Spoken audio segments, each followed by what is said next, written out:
Anchored in Reaching is for curious people who want to explore the story that God is writing in history, and who are looking for their own place in that story to find meaning and vibrancy in their life and vocation. I'm Kevin Mannoia. Join me each week as we probe the edges of faith and living, always in relation to God who knows you best. For some, it'll be an opportunity to anchor yourself more securely in your faith. For others, it'll be motivation to reach out to engage more broadly. In either case, these conversations should encourage, enlighten, and challenge you. Hi, everybody. Welcome to this episode of Anchored and Reaching. I'm so glad you're taking time to listen. This is a place where we want to deepen our thinking, express our curiosity, explore the edges of our faith, and understand more broadly the work of God in the world, and especially through the church. Today, we get a chance to explore and to converse with a newly elected denominational head, General Superintendent Dr. Scott Daniels of the Church of the Nazarene. And I hope that you'll sit in on this wonderful conversation that we have about denominations and the challenges that we're facing. And I hope also that you'll weigh in and share with us your thoughts. You can email us at podcast@anchoredandreaching.com. And I think there's a link in the show notes. You can go there as well. But we'd love to hear from you at podcast@anchoredandreaching.com. These are a series of interviews and conversations with newly elected denominational heads, that's the top leader of a denomination, that we're kind of salting in among some of the series that we're doing, so it gives you an opportunity to get a little bit of a insight into the thinking of these really important leaders that lead the various denominations as part of the family of God. So glad you're joining us on Anchored and Reaching. Scott, it's really great to have you here, and I really appreciate you taking time out of the early days of your leadership of the denomination to join me.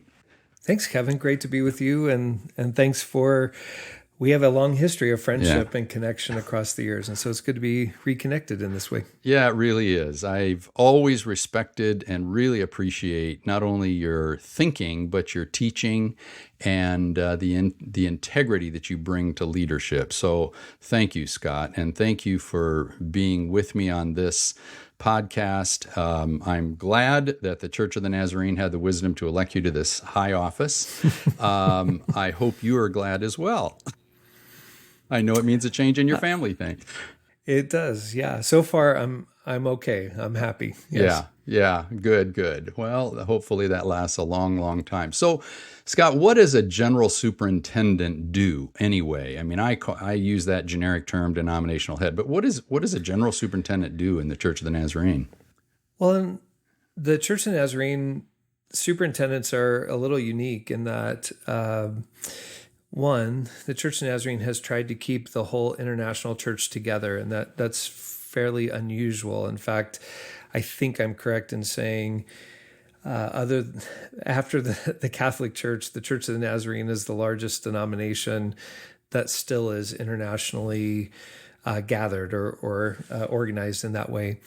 And in the Church of the Nazarene, we've never had one general superintendent. We've had 2, 3, 4, and now we have 6. So I serve with 5 other colleagues. We have 6 global regions: USA, Canada, Mesoamerica, which is Mexico and the Caribbean, South America, Africa, Asia Pacific, which includes New Zealand and Australia, and then Eurasia, which is a massive region.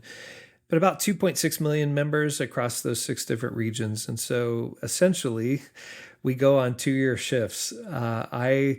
My first set of jurisdictions, I have South America for the next 2 years, and we have 9 educational, what we now call fields in USA and Canada.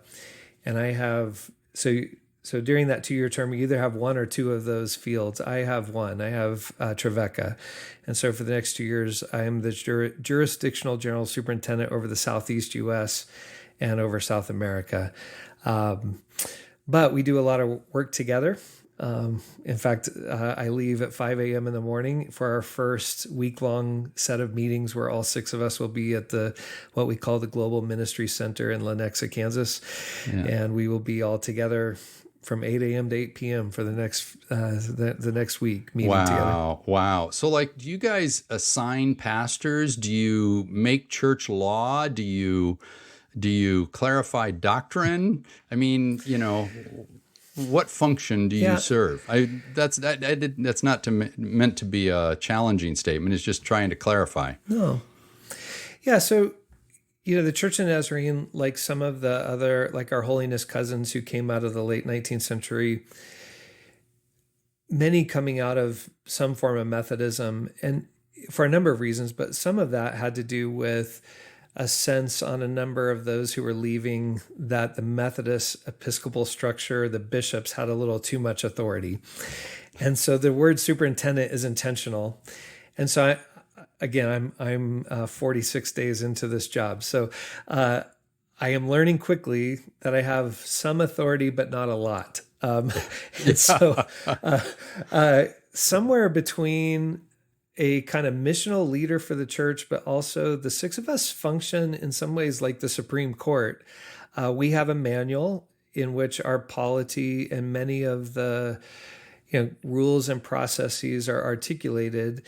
And I have discovered that we serve as a board to interpret at times how folks at other levels of leadership, either district superintendents or we have regional directors. So there's a regional director over South America and field strategy coordinators. And so there's kind of levels of leadership, how those ought to function well. Probably the most significant Episcopal or kind of sacred right that general superintendents have. A general superintendent must be present during an ordination service of new ordinands, and so that's the sacred office, if you will. And so I get to spend the next several years ordaining people, which is beautiful. And we preside at district assembly meetings, and make sure those function rightly. Most of the time, districts will elect new district superintendents, but in those areas where we have jurisdiction, if for some reason there's a transition between assemblies, we have the authority to appoint leaders. But I would say we pay attention mostly to regional and district leadership, and district leadership pays attention more closely to local leadership than we get to. Gotcha. Back when, and you know this, that I served in a sister denomination to the Church of the Nazarene, the Free Methodist Church, as a bishop. When I was elected bishop, I was curious about the difference between general superintendent and bishop, and somebody told me, said, well, when our founder first started, he took the title of general superintendent, but then he discovered that you can get a discount on the trains if you have an ecclesiastical title. So they changed it to bishop to get a discount on the train fares. Some tells me there's more to it than that, but it just. Well, we should have thought that through, because there are no you're right. There are no discounts for general superintendent. Yeah, well, there are no discounts for bishops either, I'll tell you that. So what do you think, Scott, as you think about this going forward? You've probably maybe even laid awake at night in this new burden, because it's a heavy burden that you have assumed here. What do you think lies ahead, and what are the challenges for the denomination going forward? Well, I've thought a lot personally. The challenge, it's unique to come into this position primarily leading in roles that certainly were with a team. So when you're a lead pastor, you have a staff team with you, and you and I knew each other well when I was the dean of the School of Theology for a time at Azusa Pacific. And certainly you have a team of people that you're leading with there, but you're still the sole visionary leader. And so part of the challenge here is to learn what it means to lead with 5 other colleagues. And I've been told that part of our job this next week is, as we meet together, to bring all of our gifts around the table. But we're kind of looking for the 7th general superintendent around the table, is the metaphor that we use, that collective wisdom. And so that's a unique challenge for me personally. I think personally also, anybody that is a superintendent, whether at district or general levels, you have to deal with a lot of problematic situations going on in various places, and to not get so bogged down in putting out fires that you lose a sense of missional vision and leadership for the church. And so I think for me, Those are my two probably deepest personal concerns in transitioning into this kind of leadership. Yeah. But I do think, for the church, like all denominations, there are,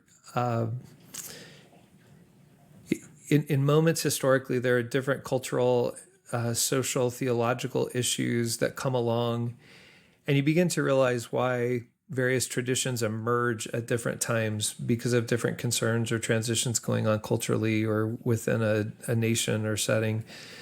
And I think we're always in those kinds of places, but I think right now we're in one of those places where various issues and questions and theological perspectives and even cultural worship kinds of things are maybe resorting. Even coming out of COVID, questions around not just things like sexuality and identity, but things like the political questions and racial questions, and are forming a kind of transition that happens. And so can you sustain an identity that has kept you together for a century? Can you move that missionally? Or are there other forces that end up creating a kind of sorting of people and of organizations also out of that movement? Yeah, so it sounds like what you're talking about is trying to decide what's the core identity of the denomination and the theological stream, as opposed to the cultural circumstances that put pressure on that. Is that what I'm hearing you say? Yeah, and I think there's been a lot of cultural shift too. So I've been thinking, I'm actually teaching a course right now, trying to finish up some teaching responsibilities in this move. Teaching a history and polity course, and thinking about in the early days of the denomination, there's a little more uniformity from congregation to congregation, especially in USA and Canada. A common hymnal. We'd come out of camp meetings and revivalism, and so church services and the use of the altar and the kind of preaching that we did wasn't exactly uniform, but as you went from place to place and church to church, there was probably more commonality. And so, the common worship is now not denominationally centric. It's other kind of independent or non-denominational or other kinds of places where we draw our worship music and habits from. And those can vary from place to place. People who lead in the denomination are not always now graduates of denominational schools or seminaries, and so have been shaped by other, and that's not necessarily a bad thing, but shaped by other places and theological voices and contexts. And so, yeah, Kevin, I just think that whole question of identity, what is it that forms and centers our identity together, as those practices have changed, as there's been some theological transitions and cultural transitions, that question of sustained identity is really, really important. And I think a deep challenge. So you mentioned there are theological transitions that have happened over time. What would be some examples of that? I mean, that sounds like there's some pretty significant tectonic shifts in the denomination, and maybe not just the Church of the Nazarene, but other denominations as well that you're referring to. Yeah, so in my own context, I think Nazarenes are weird. So can you say that again? But, I was going to say. So Nazarenes are kind of odd in this way. We could just put a period there. Nazarenes are a bit odd, but one of the things that's kind of true for, I would argue, Wesleyan traditions is that we've never, on the theological side, we haven't quite been sure where we fit. Because we're really not a fundamentalist tradition, and really have not been.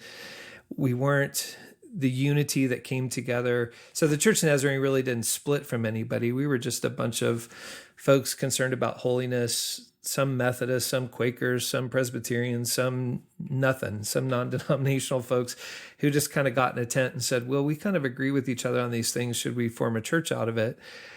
But then they allowed some latitude on some places. And so some in that tent and some in the early group are probably more conservative about some biblical issues, or lean more towards what we'd think of as fundamentalist kind of leanings. But for the most part, the theological tradition has not been. And so I never know quite what word to put on it, because Nazarenes should never be thought of as liberal or progressive. But there is the sense of fairly progressive in terms of view of biblical inspiration and latitude over issues like creation or the return of Christ, modes of baptism. Like, there's a great deal of latitude there. But we were really conservative socially and saw holiness leading us towards some ways that were conservative socially, but also kind of radical with regards to, we started in the inner city of Los Angeles. So transformational in terms of urban settings. Even the weird name Nazarene comes from John chapter 1, where Nathanael says, "Can anything good come from Nazareth?" And so the name was, we're going to be the church about Jesus the Nazarene, but a church oriented towards people nobody thought anything good could come from them. And so, I would say in terms of social action, racial reconciliation, transformation of urban centers, we were pretty progressive in some ways, in those ways. So put that on, hit the 80s and the moral majority, the change in politics. And so now all of a sudden you have this weird split, because you have folks who feel like, man, we probably fit a conservative political agenda, but we're not really with those folks who have started all of that theologically. But if we do some of that, then we lose some of our social action and some of our, that side of things. And so I just remember as a young person sitting in a meeting with a bunch of Nazarene sociologists where they were arguing, they were concerned that the primary identifying factor of Nazarenes in the USA and Canada had more to do with political leanings than with theological understandings. And so I just think some of those social pressures then have raised the question, can we sustain a particular theological and social identity when the categories of, progressive and conservative have been really shaped by political conversations more than theological That's conversations? That's a really good observation. Yeah. I sometimes talk about the difference between a rail approach to living out your theology or a track approach, where there are two, you got the track, but you've got latitude between the edges, whereas a rail that requires complete intellectual, spiritual, and behavioral assent. Doug Jacobson at Messiah writes a book called Gracious Christianity, and that's what comes to my mind when I hear you describe the Church of the Nazarene as having some latitude, even though the track is kind of generally conservative in terms of behavioral things, social things, and theologically, but it's not fundamentalist, like it's not a rail like a fundamentalism. So it sounds like, it's a good Wesleyan representation, Scott, that Wesleyans kind of stand in the middle between two extremes, don't they? I mean, there's a latitude with that Catholic spirit, that unity spirit through a broad diversity, and I know even that word kind of scares some people, but that's what I hear you talking about, and it's nice to know that you describe it as such, but that may be rather difficult to maintain, right? Challenging to maintain that kind of identity. Yeah, and I think that there are issues in the 4 or 5 generations of the Church of the Nazarene. Probably every generation has faced an issue or two that has tested those boundaries. So to use the language of centered sets versus bounded sets, I would say our tradition has tried to be a centered set tradition. Yeah.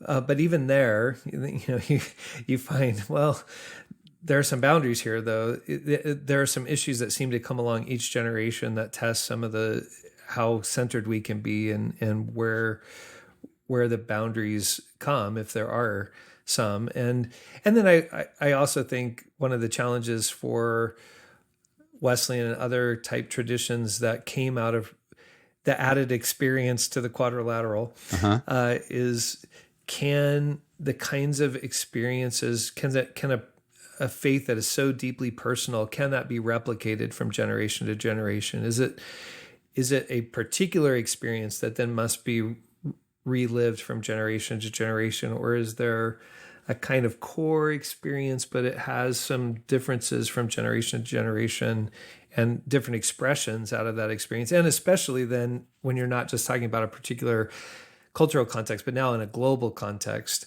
what does that look like for my brothers and sisters in Africa or in the Asia Pacific region, or what will that look like when I'm with the South Americans for 3 months over the next few Sure. over this next year? Yeah. So Well, and you're also dealing then with the perception of people who may not be quite so centered set, to assume that somehow you have lost your anchor, you have lost your way, and you've just become you're on the slippery slope into demise and an ambivalence and an ambiguity that, you got to deal with that too, right? yeah, and to use one other piece of Hebert's framework there is you can also become a fuzzy set, and if you've lost the core things that drew you, eventually there's no reason to belong to a fuzzy set. You just kind of drift away. And so I understand, I'd like to avoid being a bounded set, but I also recognize, but you can't just be a people who, had parents who were Nazarene, or, Yep. There has to be some center that holds the church together, but that's challenging. Yeah. That's very challenging to know how to re-articulate that from place to place and generation to generation. Yeah. So as a denomination, a denominational head is the epitome of the organizational leader. The general superintendent is the brass, right? That's that's it. And you represent the institutional nature of the church. So obviously you have a deep belief, likely, that denominations generally are viable and that there's a future for denominational manifestation of the kingdom on earth, I would imagine. Is that true, or do you struggle with people? I guess I better not ask you to say that publicly, because then you'd really be in trouble. There are probably people who may challenge that, right? Yes, I think there is and here there may be an ebb and flow of, it feels to me like certainly there has been a couple of decades where independent, quasi-independent movements have grown and done really well, and there's a sense of why would you want to, get bogged down both in financially belonging to a denomination, but also just the kind of hassle that comes with all of that too. But I also think we've seen some of the downside of, after, with a couple of decades now of experience in USA and Canada in particular, of some of those independent movements, and a lot of that's been good, but the issues of succession have been a problem. The issues of accountability have been very public problems. You have massive investment going into that, but then where does that go when succession falls apart or when accountability falls apart? And then also just that sense of collective family and identity. And so I feel like there's a bit of a pendulum swing of a recognition of, there is a need for us to stay connected to folks who nurture us, pray for us, hold us accountable, but also have an investment in making sure the churches and ministries that we have invested our life and heart and resources in hopefully have some life beyond just this moment. And perhaps those places of connection that we thought of as denominations are not as bad as some folks think they are. And certainly, we can become problematic and oppressive, and big cruise ships that are hard to turn around, and more focused on maintaining the institution than fulfilling the kingdom mission that we've been given by our Lord. But and it may just be that, my family, Kevin, we we got into this 4 generations ago. I had two great grandmothers who came to Christ through the Church of Nazarene and got us messed up in this thing. But for me, it's been, and I went to Fuller, and so I did a couple of degrees at Fuller, and so it was wonderful for me to be in a context where all my, to go from a name that was recognized in the Church of Nazarene because of all my family members to a place where nobody really knew anything about the Church of Nazarene, let alone me. And to see the global body of Christ. But it was also healthy for me to recognize every denominational family had its own dysfunctions. But to be really thankful for this people who had invested and prayed and had a mission and invited me to be part of that. And so we are temporary organizations on the way to the new creation, but I still am convinced there's something really beautiful and good that comes out of those family connectedness connections. That's a really good statement that I want to highlight.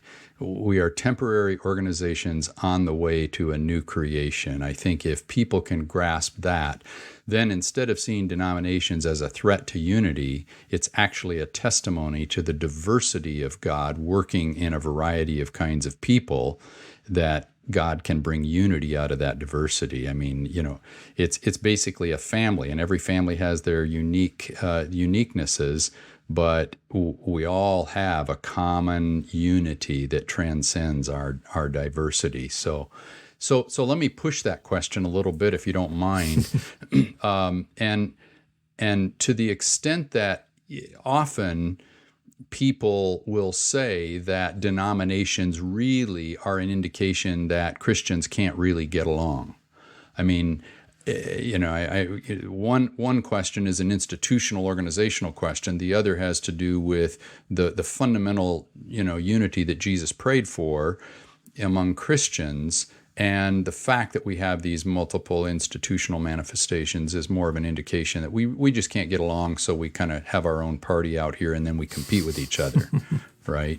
So how do you address or bring some sense of response to that as a church leader?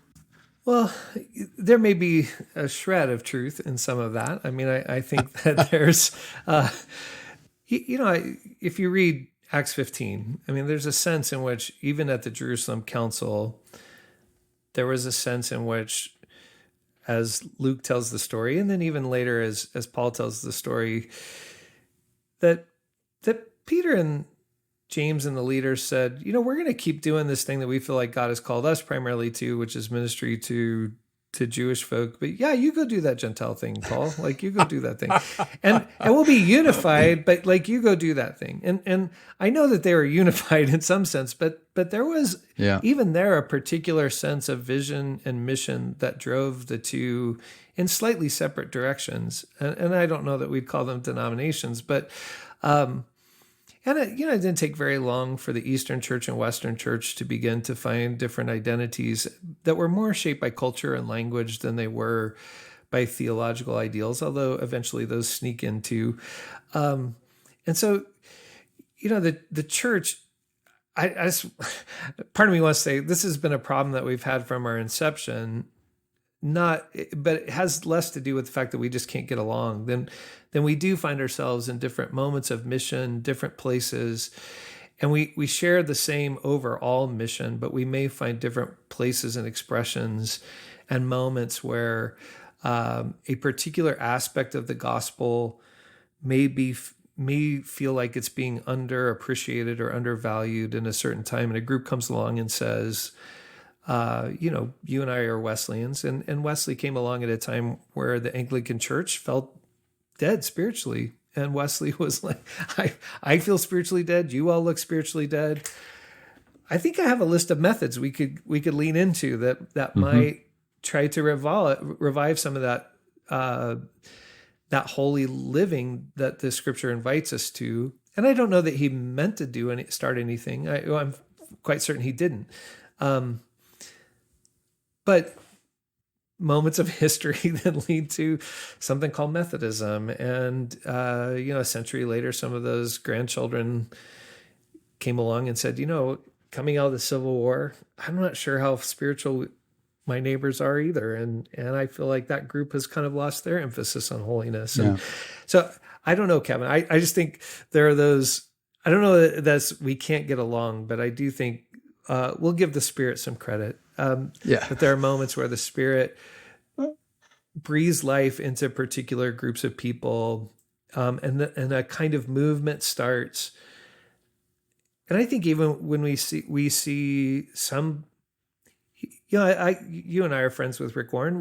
We see like what has happened with Rick at Saddleback, or other kinds of, what's happened with Life Church and some other places where a movement becomes bigger than just one simple location, and the Spirit seems to be up to something, and inevitably, and maybe you could read Acts this way: the Spirit moves, and then we've got to figure out how to organize what the Spirit just did.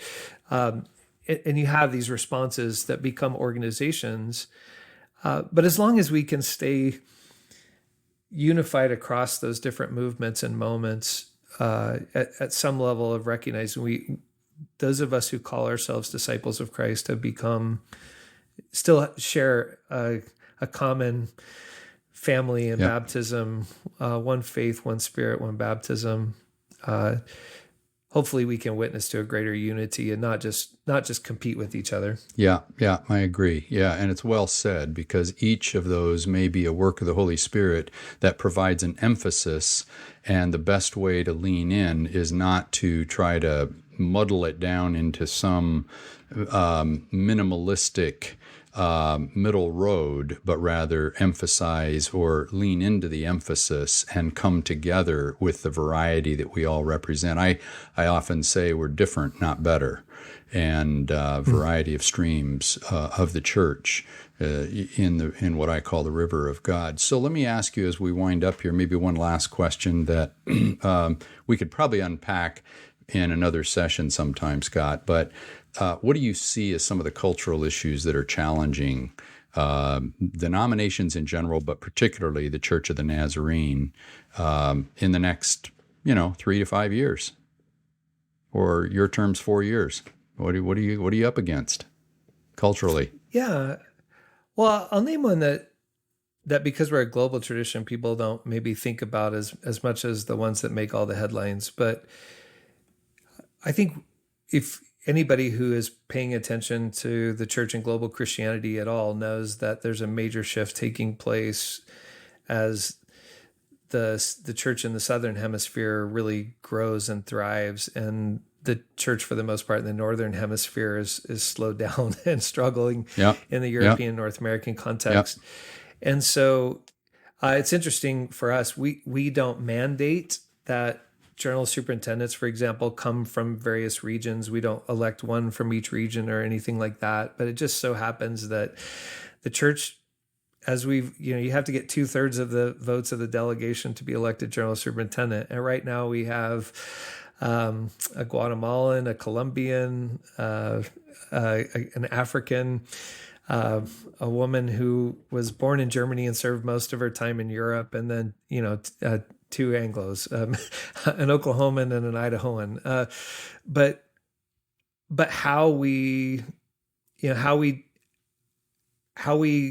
fan the flames of the Spirit that is blowing across Africa and South America and some of those places, and allow that leadership to begin to have voice. And there, I'm finding more and more this sense of there's so much richness there, and the North American European church has to stop acting like the leadership of that church is 20 years behind us, or they'll eventually. But I mean, they are leading, and how do we facilitate that, and how do we celebrate that? And that's a huge challenge.